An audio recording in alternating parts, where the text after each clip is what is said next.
Yo!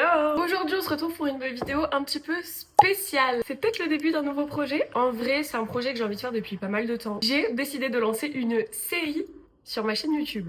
What the fuck? Qui va s'appeler Comment je suis devenue créatrice de contenu en série. Le but, c'est pas de faire une seule grosse vidéo où je raconte tout d'un coup. Au contraire, j'ai vraiment envie de prendre le temps. Un épisode par mois. Tous les 13 du mois. Parce qu'en soi, mon parcours, il s'est pas fait en un jour. Et surtout, il est beaucoup plus nuancé que ce qu'on peut voir sur les réseaux. Et avant de commencer, je veux vraiment préciser une seule chose. Je fais pas cette série de vidéos parce que je me considère comme une grosse influenceuse ou une grosse créatrice de contenu. Je fais ça juste pour raconter mon histoire à moi, mon parcours, comment j'en suis arrivée là aujourd'hui, avec mes expériences, mes erreurs, mes doutes. Pas plus, pas moins. Et dans cette série, j'ai envie d'être la plus honnête possible. En vrai, comme je l'ai toujours été, comme je l'ai toujours fait avec les collabs, dès qu'il y en a une qui m'envoyait pas les produits qu'il fallait, je le disais, je faisais la pub, mais je disais tout ce qui se passait.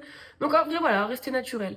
Je vais vous raconter les coulisses, le vrai travail derrière une créatrice de contenu, mais aussi vous donner des conseils, vous raconter ce que j'ai appris, comment je l'ai appris. On va parler des bons côtés, des opportunités que ça apporte, des projets que ça peut créer et ramener dans une vie, mais aussi des moments les plus compliqués, remises en question, de doutes, de confiance en soi, et tout ce qu'on voit pas forcément derrière les réseaux. Parce que oui, aujourd'hui, créatrice de contenu, c'est un métier qui fait rêver. Et on comprend pas vraiment toujours ce qu'il y a derrière créatrice de contenu en 2026. Et moi, la première, je savais pas du tout dans quoi je me lançais au début. Et même avec le temps, je dirais que je me suis peut-être un petit peu perdue dans tout ça. Dans le rythme, dans les attentes, dans peut-être l'image que je renvoyais. Donc, à travers ces épisodes, j'ai envie d'expliquer comment j'en suis arrivée là. Mais peut-être aussi de me retrouver un petit peu moi-même avec vous. Donc si ça vous intéresse, si vous avez envie de comprendre comment je suis devenue créatrice de contenu et peut-être comment je peux vous donner des conseils pour vous-même vous lancer là-dedans, je posterai un épisode tous les 13 du mois de comment devenir créatrice de contenu en série.